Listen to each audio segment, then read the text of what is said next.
Happy holidays and welcome back to Capturing the Intangibles.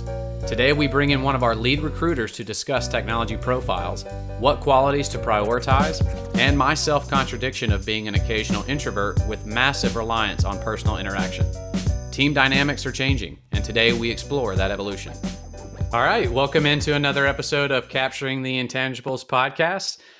Today we've got a pretty special guest, someone that I've had the pleasure of working with for several years now.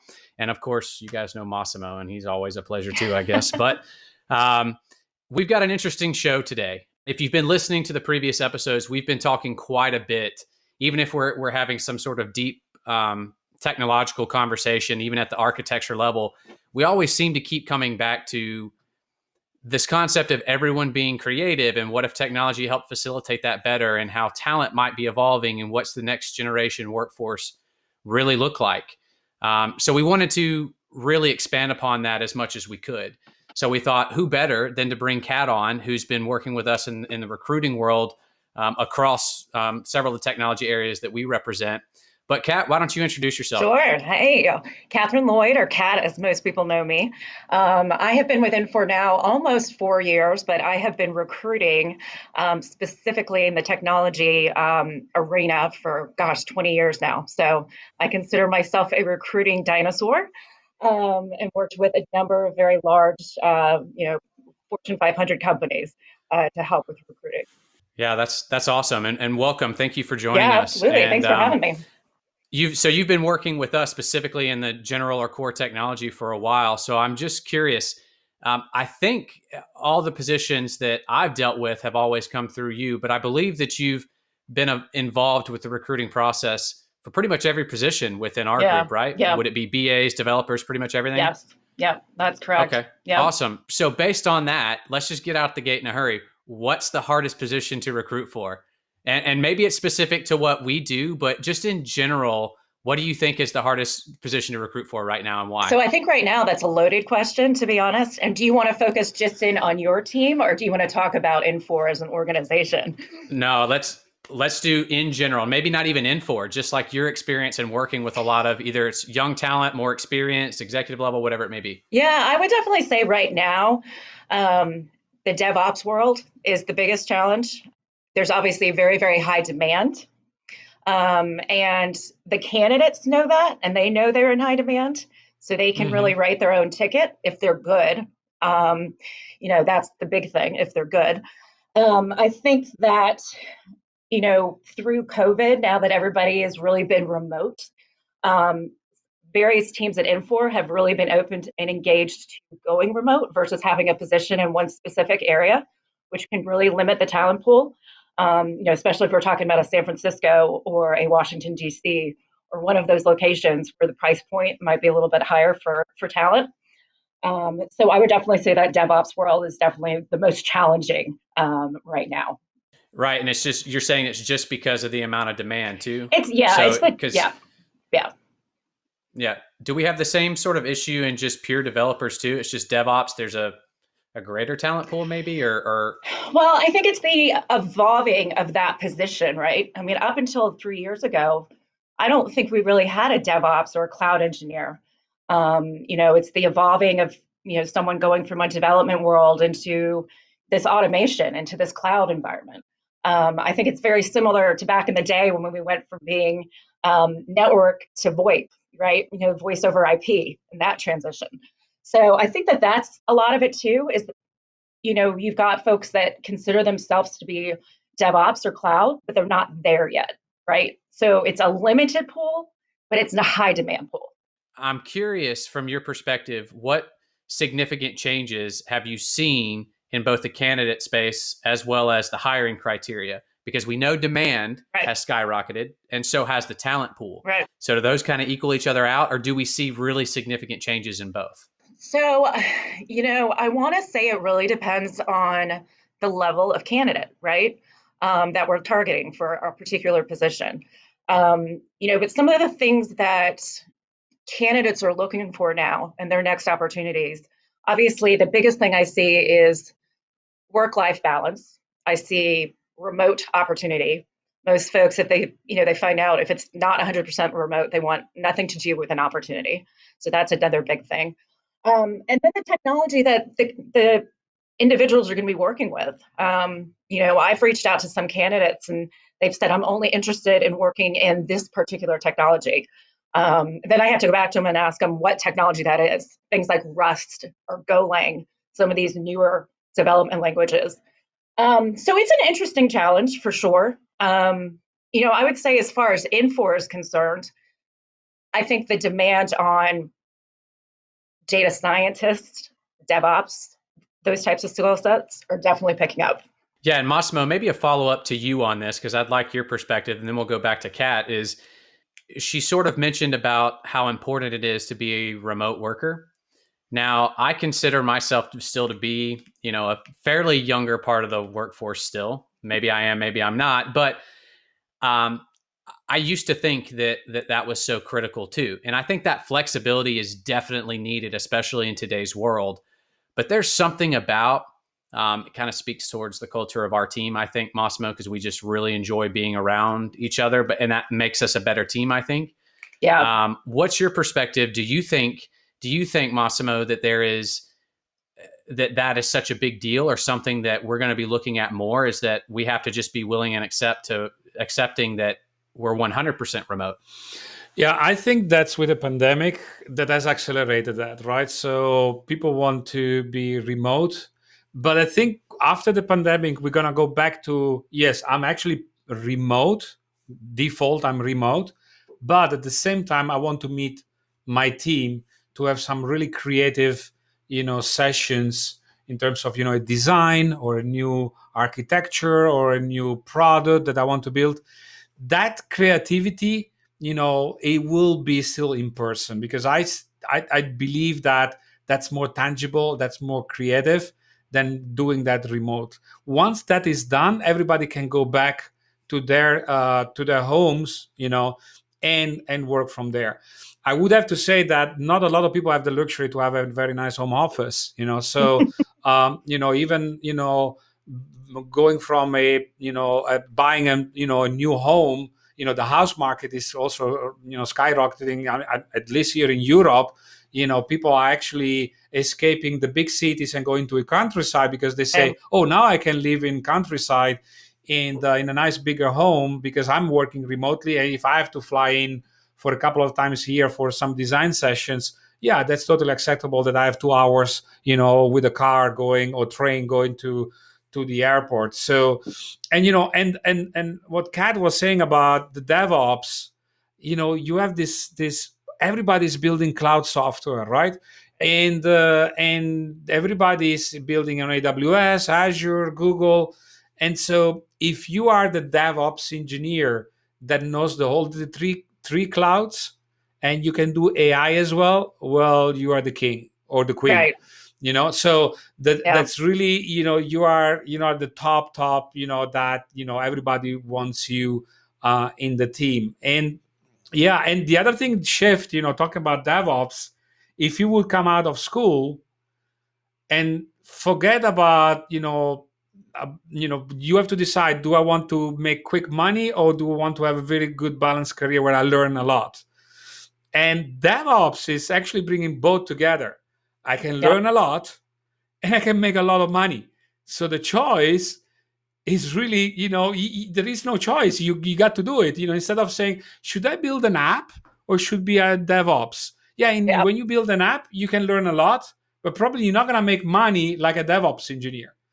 So if I would, regraduate, I did computer science, right? So if I would graduate today, probably I go into DevOps, cloud ops, DevOps engineer, right? So I want to build services, not support services, the operational side, which Yeah. actually DevOps should know about that as well, right? So it actually is very interesting. And yeah, and then the pool where you're fishing, Kat, you are hiring maybe in the US. Maybe companies now looking not around Atlanta or Seattle or San Francisco. Maybe they're just looking like, I don't care where these guys are. Maybe are hiring everywhere. They can be remote, right? The lake where you're fishing is the entire world today, essentially. Do Yep. you see that as well or not? Or you still see that regional looking from a company So perspective? yeah, and I think that's a very good point that you brought. That team collaboration is really important. I think what we try to do, at least what I try to do with my teams, is if I know that they're looking for one particular region, we'll kind of hone in there on looking for talent, um, and then expand that candidate pool for just not getting what we need. Hmm. I think that, you know, I just read yesterday that Oracle is moving headquarters out of California. They're moving to Yeah, I Austin. saw that. I saw that. So I think now that there's more of an appetite to have remote, I think that it's gonna help. But I do see the value in having a team and being able to collaborate and connect face to face with folks.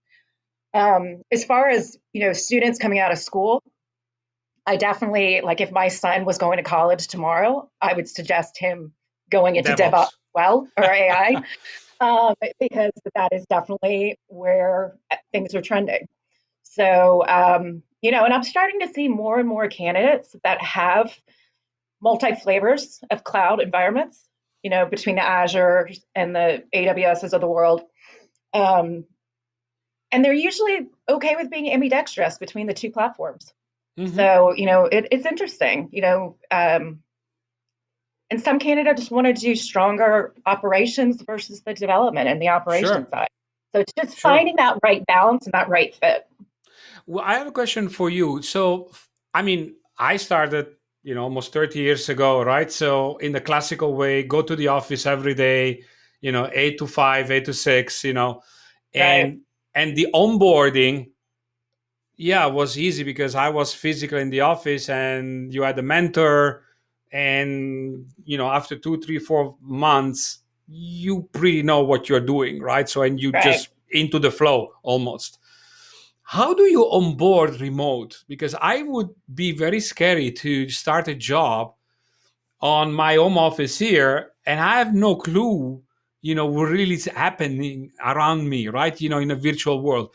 Do you talk to candidates about that challenge? Do they see any issues or they are afraid about it?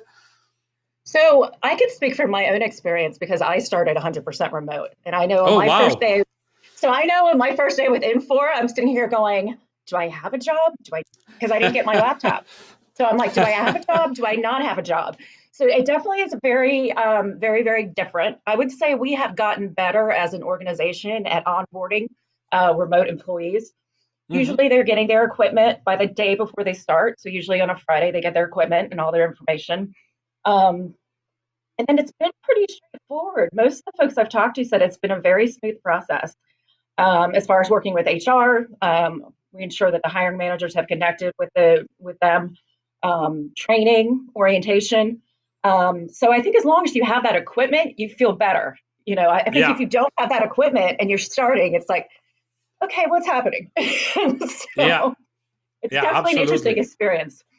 Absolutely. But you're missing this informal coffee corners, chats or Right, this thing. You start to learn, hey, these people I can really, buddy hop because they are very experts, they are mentors. They can help me, finding my career into the company. That I think is very difficult to figure out in the beginning because you just probably start to deal with one or two persons in the beginning because that's, inherent to that's your the work, team. but you're not meeting other people per se unless you have a job where you jump on a conference call and all of a sudden you know a lot of people. But from an engineering perspective, it's very myopic, view.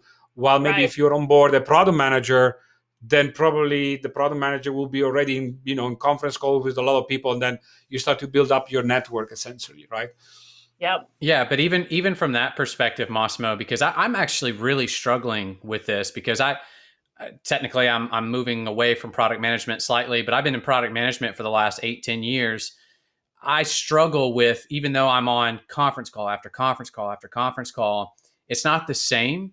And even though I consider myself mostly an introvert, I key in on so much of those interpersonal relationships that make myself and everything else so productive that if it's 100% remote and if we were having to do this as like our daily lives and we're not traveling together, we're not seeing each other, we're not whiteboarding and designing things together, I don't know. I just don't think that we would be well, I would almost venture to say I would be certain we would not be as productive. Yeah. And I worry about that from the new workforce coming in, because we are in an age of even a different technology paradigm to where everyone wants to work from their home office and have all this flexibility.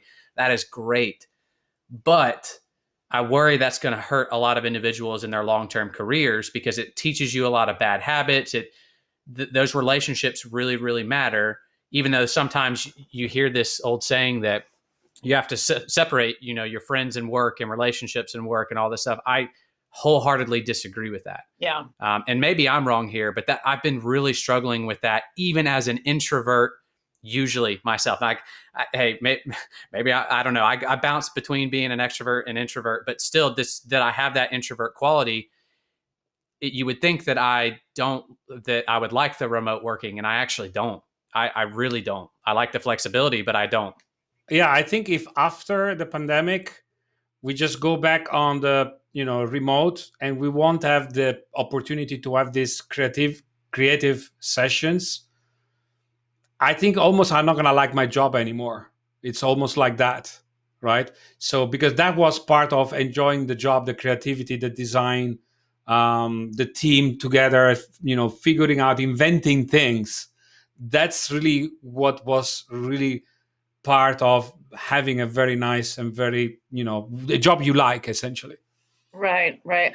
Well, and going back to Rick's point, I think early in career talent, which we have a big push to hire right now, Mm-hmm. I think they should be tied to an office. They're not tied to an office per se, but close to an office so they can collaborate. I don't think that that's a good thing for a recent grad to come out of school and work full time, 100% remote.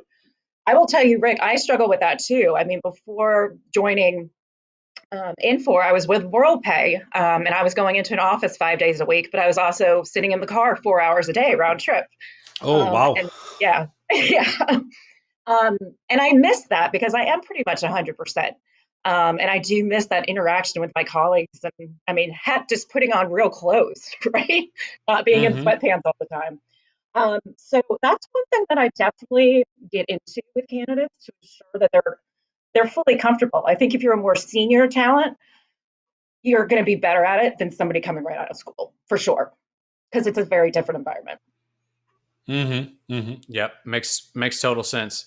So, Kat, over your entire career, though, I'm curious: are there certain qualities of individuals, regardless of the role that you're hiring into? Yeah. Are there certain types of individuals that seem to always succeed at a higher level? So, are there, like, in your opinion, and maybe we can run an AI project on this, I don't know, but whether it's education, ambition, creativity, something that we talked with PG here at Infor quite a bit about. Yeah. Is it diverse skills? What is it, in your opinion, that seems to be the best predictor of success? So I would say that's twofold. I started my career out in the DC area recruiting. So a lot of what I was recruiting for from a technology standpoint were folks that had clearances, which usually meant they were in the military. So they had that discipline and they had that, that aptitude from the military. So usually they were the ones that were in the door first. They were the ones getting their work done, doing the things they should. So I think from that standpoint, a military background, I think, is a huge quality, right? Mm-hmm. Um, Mm-hmm. and I think on the other side of that is when I talk to candidates, particularly I get excited when I talk to candidates that just love talking about technology, and they're excited to talk to me about the technology. And I ask them what they want to do, and and they say, "Oh, I just want to keep learning new things," or "I have this environment set up in my house." That's the stuff that gets me excited. And I find that those are the individuals that usually tend to succeed in organizations because they love what they do and they don't get complacent, right? They want to keep learning. Yeah. Do you go more for potential or for expertise? Meaning, the candidate I have in front of me, yeah, has right paper, but not the perfect papers. But I see a lot of potential. Versus, I got a great candidate with all the perfect Right. papers, but I don't see this, fire, energy coming from the inside. How do you deal with that? So Massimo, it's interesting because it's what do I look for or what does my hiring manager look for? Because you've Mm-hmm. got your teams that want that perfect person on paper. For Mm-hmm. me, when I get on the phone with candidates and I ask them, I've got a call scheduled with them, and I ask them if they know anything about Infor, and they say no, that Mm-hmm. automatically kind of shuts me down a little bit. Mm-hmm. And then if all they care about is what the compensation is going to be, that's another ding. Now, when I get a candidate on the phone that said, yes, I looked you up, like they could tell me all about Infor and talk about how excited they are, and they might not have all the, the skill sets, I'm definitely going to continue that conversation and try to push Mm-hmm. try to push them, across to the hiring manager. I've got some teams that are more open to it than others. And I think that that's getting better, particularly in that DevOps world, because there's not a big, you know, big talent pool. So, Mm-hmm. Yeah, it's really interesting. And Kat, I'm going to go ahead and apologize to you again because I'm going to bring up some of the ones that you've helped us okay, recruit yeah, for and dealt directly with me because I will fully admit I'm not necessarily the easiest because I don't know, my tactic seems to be more yep, feel, and maybe I'm not always right about that, but that's, you kind of talked about the self-motivating and creative aspect, and the ability and want to, I don't know, just be around people. I'm drawn to, because right, I know, even if I'm hiring for even an AI position and you've got no data science background, but yet you have some programming experience and you're really creative and you're interested and you're self-motivating and you want to be around people to help design things, guess what? I'm going to venture to yep, say that probably is going to be a better fit, at least for our team and the culture that we're trying to create, Mm-hmm. than maybe the most highly educated person out there. And because of that, you've had to deal with me before. Sometimes even the criteria of roles change over time, just because as we have these conversations, we're like, could we have these 2 hour long in-depth sessions to where we might be fighting over something 1 second, but then we're going out for a drink as friends later, right? Like that's the sort of yeah. intangibles that we're kind of talking about that we want to get at. So I'm just curious your perspective on that. Is it, and maybe Massimo kind of already asked it, the development roles might be more about what are you capable of achieving, but then maybe the other roles are a little bit different. I don't know. What's your perspective? So I think honestly, you're the one of the best managers I work with. I think you are very easy to work Oh with. God. So I know I'm probably going to give him a big head here, right? Um, because you know what it is? It's because you talk through what you're looking for and you are open and flexible, and it should change, right? You're going to constantly evolve with an opportunity. And when you're working side by side, it helps me too, to get a Mm-hmm. better feel for what you're looking for. Where, I have some teams that this is what they want and that's it, and they're not gonna bend, right? So, and I think we've hired a couple of folks, Rick, that you mentioned, might not have had that strong AI background, but had the potential. Mm-hmm. Um, so, and I think that that's just so important. But yeah, so I think, the fact that you collaborate and you change things and you aren't so stuck in this one box of what you're looking for, that's when you get to be challenging from a hiring manager perspective. Do you? I'm curious. Do you have that 5 seconds, 10 second thing? Like, yes, this is it. I'm already into versus. This is not gonna happen. It's not gonna happen. And I have many times with candidates. I don't know why, but I got this sixth sense of Yeah, yes or no, yeah. and I don't know how I built this. This experience. And do you have that as well or not? Yeah, I would say, I mean, not to toot my own horn, right? But I would say I know right away when I get a person on the phone and I start talking to them. I tend to be a little bit more rigid with the candidates that I submit because, like I said, if they can't articulate to me, if they don't sound excited, they might have the best experience. And yes, I want to fill those positions, but also, what is this person going to do for Infor, right? Um, also, and yeah, as soon as I can get a person on the phone, I usually have an idea. And if I do really have a strong feeling for him, that will always come through. And like my submissions to my managers, I'll say, I have found our guy. We might not have seen 10 candidates, but this is our guy or girl. So Exactly. yeah, yeah, Exactly. 100%. And yeah, I do have another question, Rick. In Europe, I don't know if in the US actually, but in Europe, some companies they do a not a skill test like, hey, you claim to program that you can program in Java, let's do some test to verify that. They do also psychological tests, and actually, as a matter of fact, when I graduated and I applied for a big company, which I'm not gonna give a name, I had to do the test, and actually I passed, but then I passed the job because I didn't like the company that is asking the psychological test, because to me I found it really a moment, like either if you are sharp at that moment or not, but it doesn't say anything about you, in terms of, if you're really a good candidate or you have a potential, you have fire, energy, passion, and knowledgeable. It doesn't say anything about. And so after the test, when I passed, I drove back to my home. I said, I'm not going to work for this company. This is not what I like. Any experience? Do we do that, or do you see other companies doing that? I know there are companies that do that, Mm-hmm. and really put a big harness on whether or not a candidate's going to get through the interview process based on that. That would turn me off too as a candidate. I would be Mm-hmm. embarrassed if we did that. We do have a talent science assessment, but it's not a pass or fail, and it doesn't take a Mm-hmm. long time. Um, and I have my feelings on those personality assessments because I think depending on where you are in your life or what's going on in your family, it can read Exactly. differently any given time. But I think also, I think we can over assess a candidate for sure.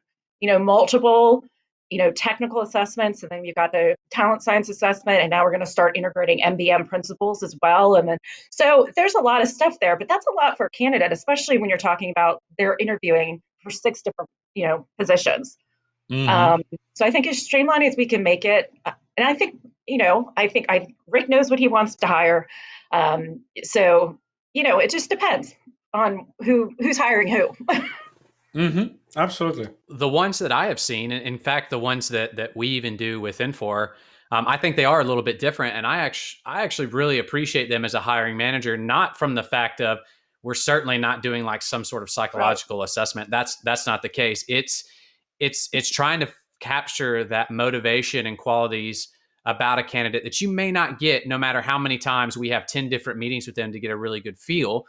But maybe he or she has a creative nature to want to explore into some communications area or whatever. Those types of tests sort of align it to that, Yeah. which I think is great because one thing that I tend to think that we do within our team is that we want to put people in areas to where they're extremely interested in, not necessarily where we have the need. And sometimes that plays at odds sometimes, but generally speaking, if you're able to put an individual in a role to where they can be extremely passionate about and want to go and create, that's how you're going to create the added value for the company. They're just not Yeah. there to do the work, to hammer in the nails, to figuratively say. But Right. one thing that we started to hit on is company culture. So even post recruitment and hiring of an individual, culture plays a massive role, maybe in the recruiting. And although I would argue maybe it's less of a concern with this remote workforce, but I still think it's a massive I part agree. of whenever if I were to go out and look for another job, the first thing I'm going to say is this culture a right fit for me? Exactly. Yeah. Because I almost think about like if I'm going out for an interview, I'm going to interview that company if that culture is right for me, not necessarily the other way around. Yep. But in your experience, what is the most sought after culture, or what is that culture that needs to be nurtured in order to get the best employees and but also retain them? So I will give you a perfect example of, you know, just like you said, you're going to interview the company as well. I had a candidate that was interviewing for a DevOps position and had a 1 hour interview with the hiring manager. And then we came back and did another 1 hour interview with the hiring manager and 4 team members. And then they came back to me and said, we want to do another 2 hour round of interviews with the candidate and the team members. And I pushed back, and I was almost embarrassed to reach back out to the candidate, right? Candidate came back to us and said, there were people on the phone that didn't interact. I wasn't allowed to ask questions. I wasn't allowed to ask about the team culture. And he pulled himself out of consideration. So I think that that's the very important thing. I mean, when we're talking to candidates, we're interviewing candidates, they're interviewing us as well. And I would say some of the big things that we get, obviously, they ask a lot about the size of the team and who do they work with. Are they collaborative?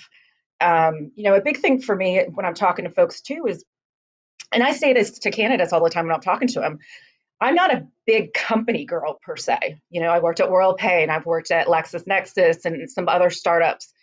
I like the smaller culture because you can affect change more, right? And you can really kind of put your stamp on it. But I've never felt like Infor is this big global company because I feel like you have the capability to really affect change. And I've seen it. I've seen the opportunity for candidates to grow. And that's another thing they ask about is, this is where I want to go. What's my trajectory? And I think the cool thing about Infor is being a pure software company. There's so many different directions the candidates can go in, and that's one thing that they really love. And I can actually talk to the fact that I've hired so and so here, and now they're here, or so the internal mobility. Those are some of the big things that I get. And obviously too, again, I go back to that work life, balance and that type of thing. So yeah, it's an important thing. And like you said, Rick, you interviewed the company too. Yeah, and that's what I do. So, let's say you have 1 hour, just to give you an example. I certainly have half of the time. Of course, I have questions and so on, but then the other half, I want the candidate to ask me questions, and then it's the way I see the candidate is he or she asking the right questions, right? It's a way to evaluate the candidate in a good way, and of course, then you will answer the question, but just to see how they're gonna ask the questions, you say, "Ooh, they really know what they are looking for. So this is a good Yep. candidate." Even if they are, difficult question. I like the difficult question. I want them to Right. ask the difficult questions, right? Yeah. So that's and I know that for someone which is more experienced, it will be easier to ask the questions than someone coming from school. But even then, let's see if there is some brightness, some insights, even if you don't know everything yet, and there is some ambition. So you ask, you dare to ask the questions, even just the behavior. I dare to ask a question if I'm very young, just from school. I love to see it, and I do it every time. Those are the candidates too, I have to say, that I get excited about when they ask. I always give them the opportunity to ask me questions at the end of our conversation. And I love it when they ask, well, what does Infor provide in ways of training? What if I want to grow my skill set, right? But then also they ask me, well, Kat, why are you there? Why are you at Infor? What made you go to Mm-hmm. Infor? When they ask me that, that's when I know that they're really engaged. And that's when I can really talk about the excitement that I have for Infor and why I'm here. And my story is going to be different than someone else's story.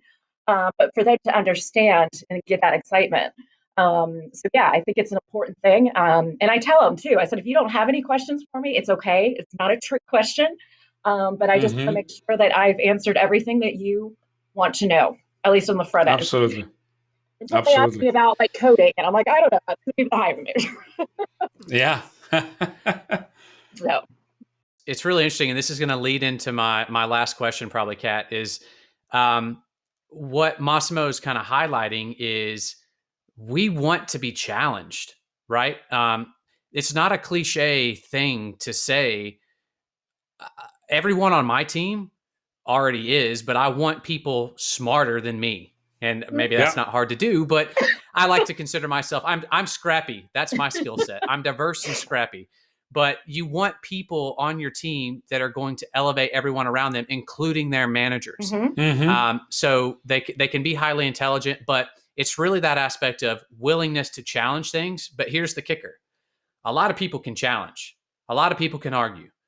It's, can you challenge in the right way? right, So that's where it's that blend of I'm going to disagree with you, but I'm going to make you feel extremely human so that we can right, have this conversation. yeah, That's there are maybe few people that really have that ability to do it at a really high level. yeah, And that's what I really look for, is that, and I might even weigh not necessarily the validity of the challenge higher than the interpersonal skills to be able to do that. Right.